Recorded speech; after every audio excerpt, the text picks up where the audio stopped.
Hello, everyone. It is June 22nd, 2021. And 2 nights ago, we had our first meeting, the first meeting of our reading group for Carl Jung's texts based on the Jung Reader, collected and edited by David Tacey. In that meeting, 2 days ago, 2 nights ago, in that meeting, we discussed the general introduction to Jungian analytic psychology written by David Tacey. There was three of us in that discussion. One person couldn't make it, and other people might join in the future. One of the reasons I am recording this video is to help the people who missed that meeting more easily catch up with the discussion. Of course, it's possible to enter into the discussions at any point. Sometimes it's better not to be biased by some background information, but I'm trying in this video to capture some of that discussion, some of my own reflections, some of my own reasons for being interested in Jung, the differences between Jungian analytic psychology or Jungian psychoanalysis and the Freudian approach. So just a few notes. Before I get into the text, there was a comment by Ivan, who will be watching this video, who said that the introduction by David Tacey turned him off a little bit because he was too enthusiastic about Jung, kind of like a fanboy. And I completely agree. A fanboyish style of writing, a fanboy introduction to any thinker, no matter how great that thinker is, can be a turnoff. I'm kind of experiencing that with the book about William James at this moment by John Cake, How William James Can Save Your Life.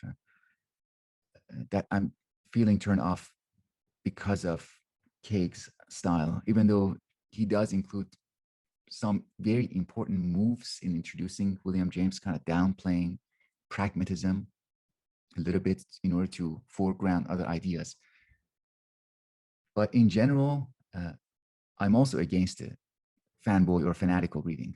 So let me begin with that general note that our aim is to consider and imagine these two extreme positions. Sam Rocha talks about three possibilities, the three possible attitudes with respect to a piece of writing, a text or an author. On the one hand, we have the fanatical reader. On the other extreme, we have the cynical reader. And these two extremes, they share in common that tendency that they're looking for excuses to affirm what they already believe in. The fanatical reader is looking for signs, for excuses, for reasons to confirm the belief that this is a great writer, what a great text, and this is enough. If I read this thinker, if I just follow this reader, it will be good enough. On the other hand, the cynical reader is looking for reasons to dismiss, to affirm the belief that I don't need to read this, I don't need to engage with this thinker. And the middle ground is represented by the so-called sympathetic, as Sam Rocha refers to that kind of reader, the sympathetic reader. Just as much as possible, we want to adopt the perspective of the author. We want to, as charitably as possible, get the parts from the text from the author that are worthwhile, that make sense to us. And criticism is not incompatible with being a sympathetic reader. I would agree with Ivan that we should be a little bit careful with David Tacey's presentation. Okay, so just like we did in a meeting, I will rely on some passages from this text and add some notes, some commentary to it. On page 2, Tacey quotes Hillman, or refers to James Hillman, who identified the archetypes as the most fundamental of all Jung's psychological concepts. So the key to Jungian psychoanalysis is the concept of archetype.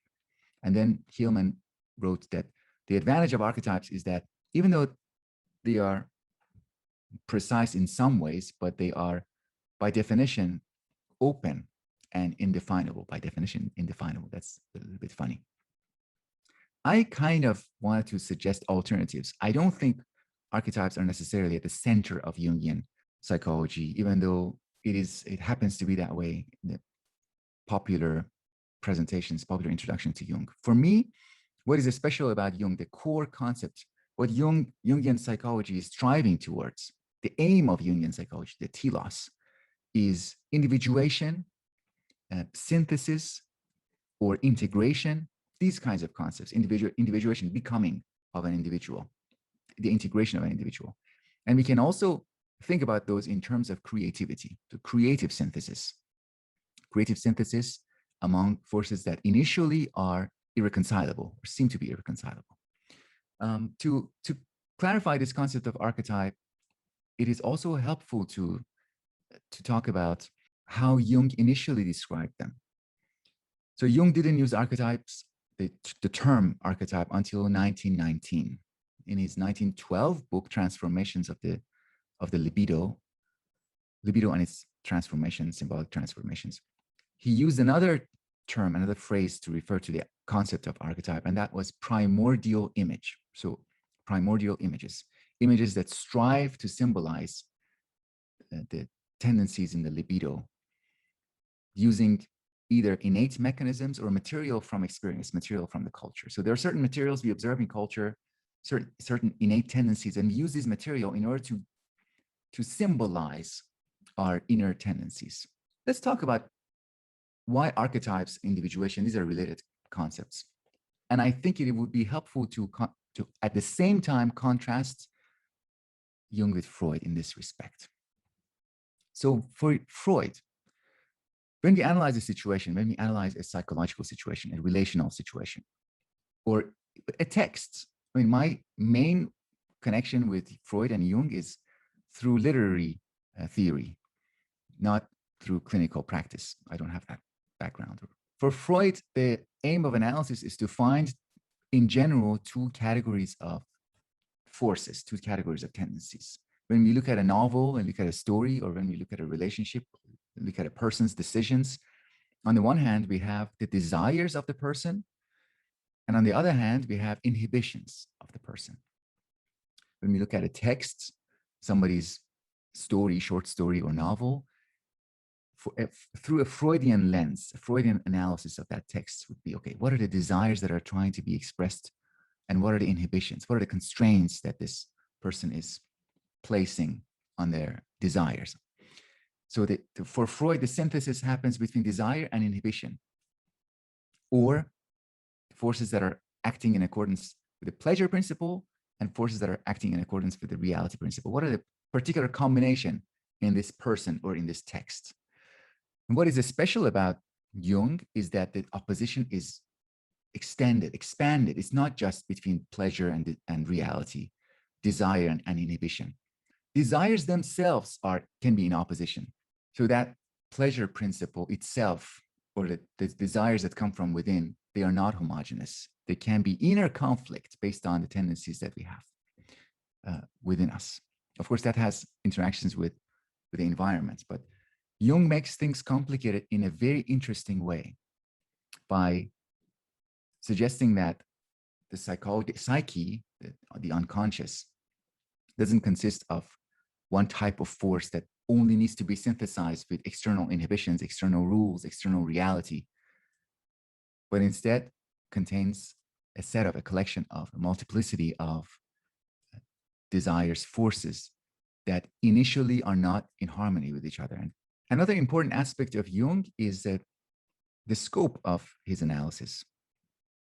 He was the one who encouraged Freud, I believe, he was the one who encouraged Freud to look beyond the clinical setting, to look beyond that relationship between doctor and patient, and analysand and the analyst. Let's go to the text on page 3. We have this passage by, quote, by 1912, Jung had placed analysis within an archetypal context, which meant that clinical problems could no longer be solved within a purely personal frame. By definition, individual complexes and neuroses were linked to archetypal or transpersonal problems found in culture and society. The individual was a representative of a larger collective and ancestral psychic situation, and Jung attempted to solve psychological problems at a step beyond scientific models and therapy in the usual sense. So going beyond the model of the person in the context of therapy, and linking what happens in the individual context, in the personal context, to trends and forces that are outside at the level of society, the level of culture. The complexes and neuroses are linked, are rooted in a societal context. Jung's interest in the psyche, I think the driving force behind Jung's work was an interest to understand himself. So that interest led him to the study of culture and mythology. He believed that a doctor's office for that aim is a very limited place, and it provides a very limited view of the human psyche. Let's go back to the text again, page 3. The foundational concept of the archetype had made it impossible for Jung to separate the individual from the collective because in the world he discovered everything was connected to everything else. This led to the theory of synchronicity, and a causal connecting principle which argued for the connectedness of psyche and world and the relativity of time and space in the psychological field. The idea of synchronicity does not mean that supernatural forces are connecting events to each other. It could also mean something we can accept without supernatural presupposition, namely that something is happening at a cultural level, at a societal level, and it gives rise to symptoms, multiple symptoms, in a synchronous manner, in a way that seem to be connected with each other, even though they don't have any causal connection, because the causal connection is to the deeper societal collective level. So synchronicity doesn't have to indicate, with this view, anything supernatural. It could mean that we are looking at multiple symptoms or multiple signs of the same underlying trends. So in popular culture, we might notice that there are lots of zombie movies. So that's one indication. And in the socioeconomical issues, we might see another sign, cultural, the increased force and promotion of the culture of productivity and happiness industry. That's another sign. Mental health issues, people reporting loss of meaning and alienation. And these things are popular culture, socioeconomic problem, mental health issues. This could all be viewed as connected to something else. But synchronicity for Jung is the idea that you take something more seriously if you see multiple signs of it compared to if you see just one sign of it. The more signs of something you see, the more signs of, let's say, racial prejudice we see in different places, can be confident that there is something underlying it, that there's something is going on. So the realism assumption is affirmed with synchronicity. Okay, let's stop now. I'll continue the discussion in a second video.